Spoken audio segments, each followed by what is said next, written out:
जय श्री महाकाल। बच्चों आज मैं आपके लिए लेकर आई हूँ संस्कृत सब्जेक्ट, क्योंकि संस्कृत सब्जेक्ट पढ़ने में बहुत ही कठिनाई होती है।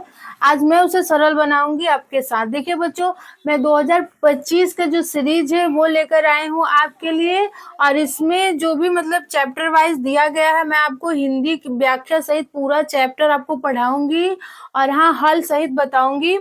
तो 2025 के जितने भी मतलब वो चैप्टर आपके एग्जाम के दृष्टि से इम्पोर्टेंट है, इस सीरीज के माध्यम से मैं पूरा सीरीज आपको हल कराऊंगी और संस्कृत का पूरा हिंदी व्याख्या करके आपको बताऊंगी। तो चलिए आज मैं इस सीरीज यानी 2025 का जो सीरीज है इसका फर्स्ट चैप्टर शुरू करते हैं आपके संस्कृत पाठ बुक से। और संस्कृत का प्रथम जो बुक है आपको वो पहला है पाठ, प्रथम पाठ कवि कुलगुरु कालिदास।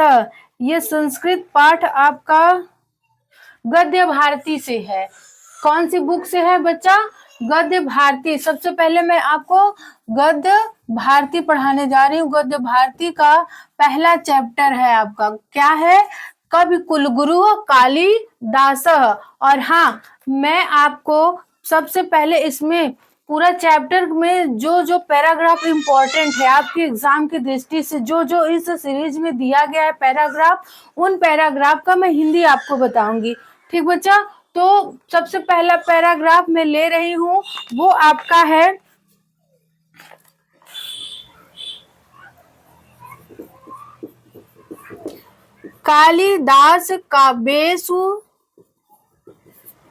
कालिदास काव्येषु शुरू हो रहा है और आपका वैशिष्ट मां ख्याति, वैशिष्ट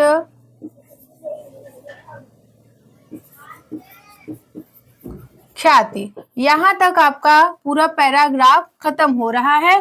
कालिदास काव्येषु से लेकर वैशिष्ट मां ख्याति तक मैं आपको पूरी हिंदी बताऊंगी। और हाँ बच्चा, मेरे पास जो सीरीज है इसमें संस्कृत दिया हुआ है। स्क्रीन पे आपको एक तरफ पूरा संस्कृत दिखेगा, हिंदी मैं आपको बताते चलूंगी। ठीक, साथ में आप पूरा हिंदी समझते चलिएगा। जैसे दिया गया है कालिदास काव्येषु, स्क्रीन पे आप देखते रहिए क्योंकि स्क्रीन पे इसकी पूरी संस्कृत आपको दिखती रहेगी, हिंदी मैं आपको बताते चलूंगी। कालिदास काव्येषु अंगिरस सिंगारो अस्ति, मतलब इसमें जो कालिदास कवि हैं वो अपने इस जो पाठ दिया गया है, कालिदास इसके राइटर हैं, उनके बारे में ये पूरी कहानी दी गई है। इसमें वो कह रहे हैं कि कालिदास जो काव्य है उसमें सिंगार अंगिरथ है, सिंगार रस की जो अनुभूति है वो पूरा इसमें क्या है, अंकित किया हुआ है कालिदास के काव्य में। तस्य पुष्ट अर्थ करुणादयोन्य रस अंगभूता, इसके पोषण के लिए या इसकी पुष्टि के लिए करुण यानी करुण दया रस भी इसमें अंकित है। एंड रसानुरूप क्वचित प्रसाद क्वचित माधुर्य तस्य काव्योत्कर्ष सहायम कुरुत। और इसमें जो कालिदास है वो रस के अनुरूप उन्होंने कहीं कहीं पर जो उनके माधुर्य मीठे वचन हैं वो काव्य में सहायता के रूप में हर जगह अंकित किए गए हैं। वैदर्भी रीति कालिदास वाग्येषु सर्वत्रानुवर्तते, वैदर्भी रीति यानी कालिदास का जो कह रहे हैं कि जो वैदर्भी प्रथा है उसका सभी जगह पालन किया जाए। एंड अलंकार योजना कालिदास द्वितीय, और जो अलंकार है वो कालिदास उसमें अद्वितीय रूप में विद्यमान है।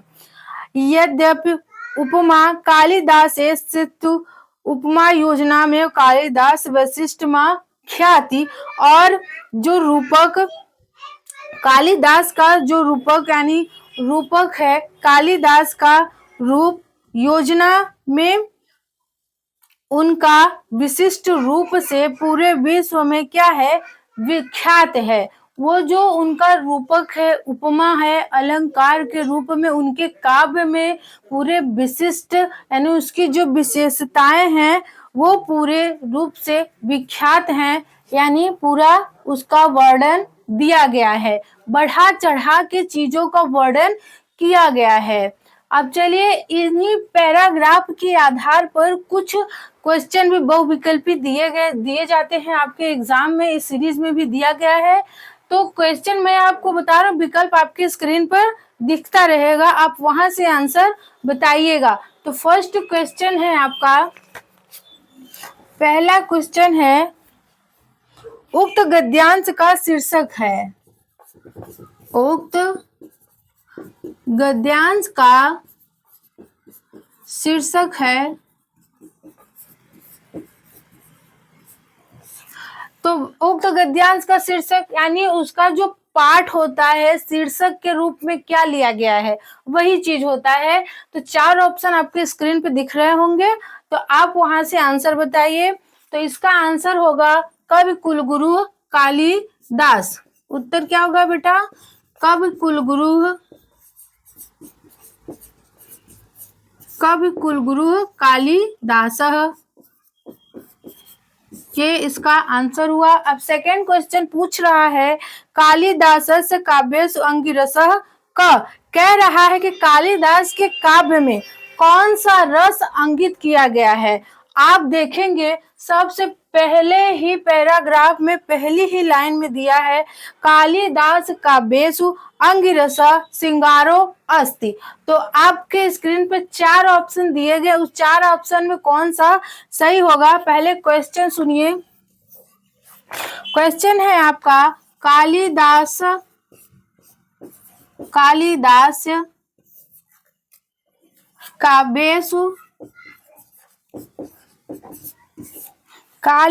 काव्येषु अंगिरसः कः, कि कौन सा रस उसमें अंकित किया गया है। तो आपके पैराग्राफ की फर्स्ट लाइन पढ़िए, आंसर आपको हूबहू मिल जाएगा। तो कौन सा रस है बच्चा, सिंगारः। उत्तर है आपका सिंगारः। ठीक, चलिए एक पैराग्राफ की हिंदी मैंने आपको बताई, अब हम दूसरे पैराग्राफ की तरफ चलते हैं। दूसरा पैराग्राफ आपका शुरू होता है, महाकवि कालिदासः, महाकवि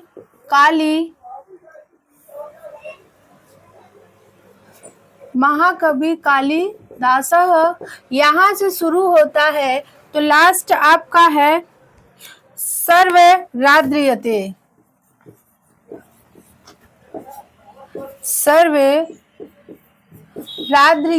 यहाँ तक आपका ये पैराग्राफ समाप्त होता है। यहाँ तक हम आपको हिंदी बताएंगे, महाकवि कालिदास से लेकर सर्वराद्रियते तक हिंदी हम आपको बताएंगे।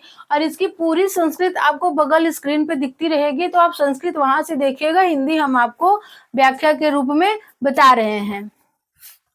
तो चलिए दिया गया है, महाकवि कालिदास संस्कृत कवि नाम मुकुटमणि रस्ति, कह रहे हैं कि जो कवि के बारे में वर्णन किया गया है कि महाकवि जो कालिदास है वो संस्कृत के कवियों में, मतलब संस्कृत कवियों के मुकुट के रूप में धारण कर रहे हैं, कि उसके रूप में मुकुट, यानी जो कवियों के मुकुट होता है कालिदास को उनके रूप में धारण किया गया है। न केवल भारत में ही नहीं, केवल भारत में ही नहीं, अपितु बल्कि समग्र विश्वात्कृष्ट कविषु, पूरे विश्व में कवियों की दृष्टि से सह एकेतुमस्ति, एक कवि ही विख्यात है। यानी भारत में ही नहीं विख्यात है वो, बल्कि पूरे विश्व में जितने भी कवि है उसमें से मात्र एक कवि कालिदास पूरे विश्व में विख्यात हैं। तस्यान वद्यान कीर्ति कौमुदी देश देशांतरे प्रसिद्धास्ति, वेदांग जो प्रसिद्ध, उनकी जो प्रसिद्ध कीर्ति कौमुदी है, यानी उनकी जो रचना है कीर्ति कौमुदी, वो विख्यात है देश यानी पूरे देश में उसका जो प्रस्तुतिकरण है, प्रस्तारण है, पूरे विश्व में फैली हुई है। एंड भारत देशे जन्म लब्धा स्व कवि कर्मणा देववाड़ी मलुक कुर्बाना, यानी पूरे जो देश में, भारत देश में जन्मे कालिदास भारत देश में जन्मे अपने काव्य कृति जो कालिदास है वो अपने काव्य कृति से जो ईश्वर की वाणी है वो सुशोभित करने वाले हैं। यानी जो न केवल भारतीय कवि अपितु विश्व कवि कीर्ति सौंदर्य वो सिर्फ भारत में ही नहीं, उन्होंने केवल एक भारतीय कवि नहीं बल्कि एक विश्व कवि के रूप में सम्मान दिया जाता है। यानी जो कवि कालिदास हैं उनकी एक रचना है कीर्ति कौमुदी, वो पूरे देश देश में प्रस्तुत करें फैली हुई है, जिसके कारण उन्हें ईश्वर की वाणी के रूप में सम्मान दिया जाता है। और वो न केवल भारत में ही नहीं बल्कि उनकी जो विश्व कीर्ति है, उनकी जो प्रसिद्धि है वो पूरे देश में यानी पूरे विश्व में एक सम्मान के रूप में फैली हुई है। अब चलिए इतना आपका पैराग्राफ है सेकंड कंप्लीट होता है और इस पे 2 ऑब्जेक्टिव यानी बहुविकल्पी प्रश्न है। तो पहला प्रश्न आपका है, उक्त गद्यांश का शीर्षक है। आपके क्वेश्चन में हमेशा पूछेगा कि गद्यांश का शीर्षक क्या है। एक छोटा सा गद्य दे देगा, पूछेगा इस गद्यांश का शीर्षक क्या है। तो गद्यांश का शीर्षक बच्चा पहले क्वेश्चन में भी आपको बताया कवि कुलगुरु कालिदास हैं। और सेकंड क्वेश्चन पूछ रहा है संस्कृत विना मुकुटमणि कह अस्ति। सेकंड क्वेश्चन आपका पूछ रहा है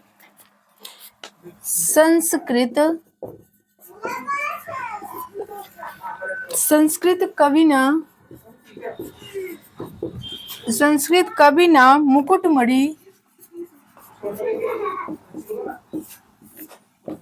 मुकुटमणि कह अस्ति।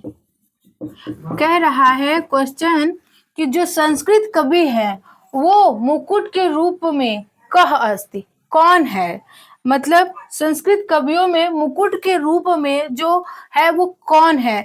तो कौन है बच्चा, ऑप्शन आपके स्क्रीन पर दिख रहा होगा। तो उत्तर इसका बताएंगे आप लोग कमेंट में करके। तो चलिए उत्तर आप लोग जानते रहिए कौन है, कालिदास। कौन है बच्चा, कवि कुलगुरु कालिदास। अब चलिए थर्ड पैराग्राफ की तरफ चलते हैं।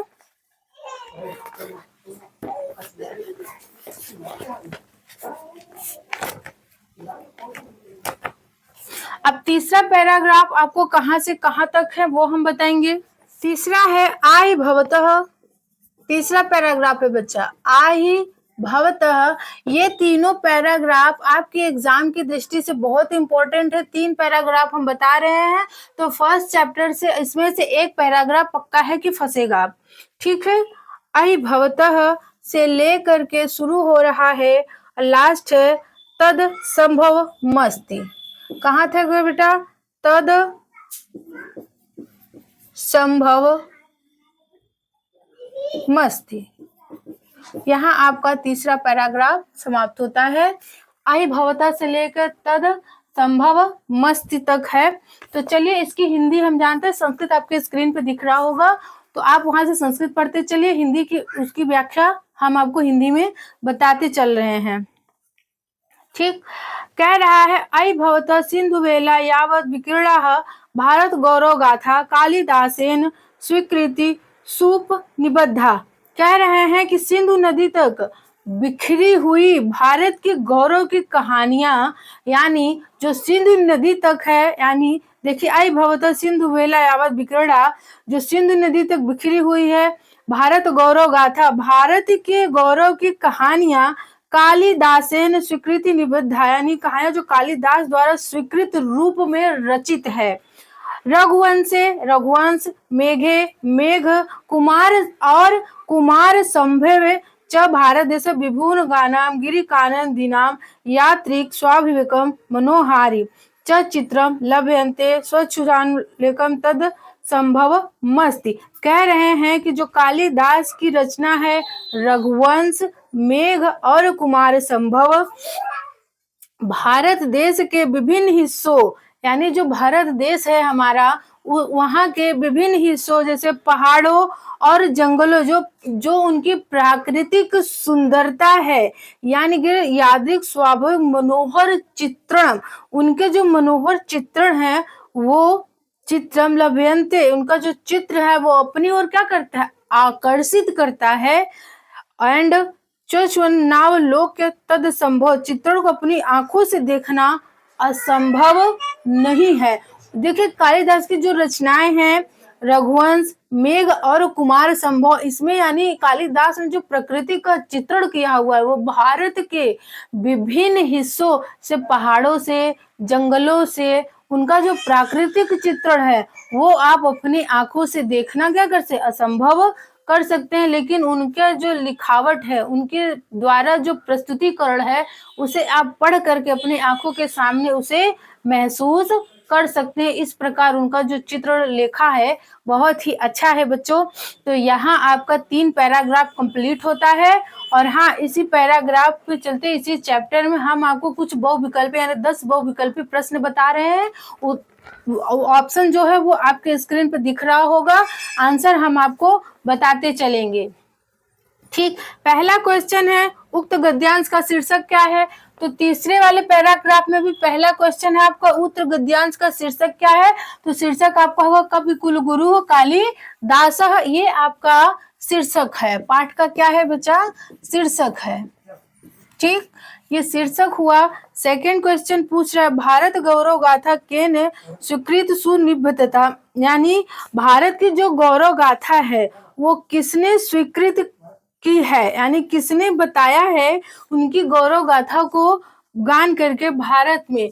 तो दूसरा क्वेश्चन का आंसर, क्वेश्चन आपके स्क्रीन पे दिख रहा होगा, ऑप्शन भी आपके स्क्रीन पे दिख रहा होगा। तो यानी सेकंड क्वेश्चन गौरव गाथा ज्ञान स्वीकृत निबद्धता, तो कौन है, कालिदासेन।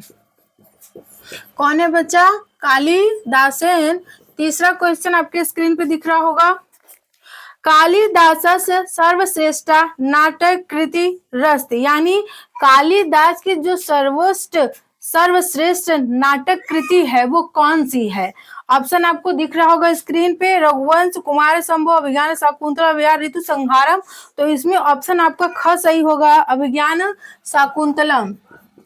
कौन है बच्चा, अभिज्ञान शाकुंतलम। ये इनकी सबसे बेस्ट नाटक कृति है, नाटक है, ये बहुत ही अच्छे नाटक है। चौथे क्वेश्चन पे आते हैं कालिदास कस्य सभारत्न आसीत, जो कालिदास की सभा है वो कौन था, कालिदास की सभा में कौन आसीत था, यानी कौन था उनकी सभा उपस्थित था। भोजराजस, विक्रमादित्य, मुंजस, लक्ष्मणस। वो 4 ऑप्शन आपके स्क्रीन पे क्वेश्चन और ऑप्शन भी दिख रहा होगा। तो आंसर बताइए कौन उनकी सभा में उपस्थित था उस टाइम। क्वेश्चन नंबर 4 है आपका विक्रमादित्य। कौन था बच्चा, विक्रमादित्य कालिदास की सभा में उपस्थित था। क्वेश्चन नंबर 5वां आपके स्क्रीन पे आ गया होगा अभिज्ञान शाकुंतलम नाटक केन विचरित। अभिज्ञान शाकुंतलम नाटक में कौन है जो वीरचितम है, यानी जो वीरचित है उसके नाटक के कौन है, तो कालिदास है।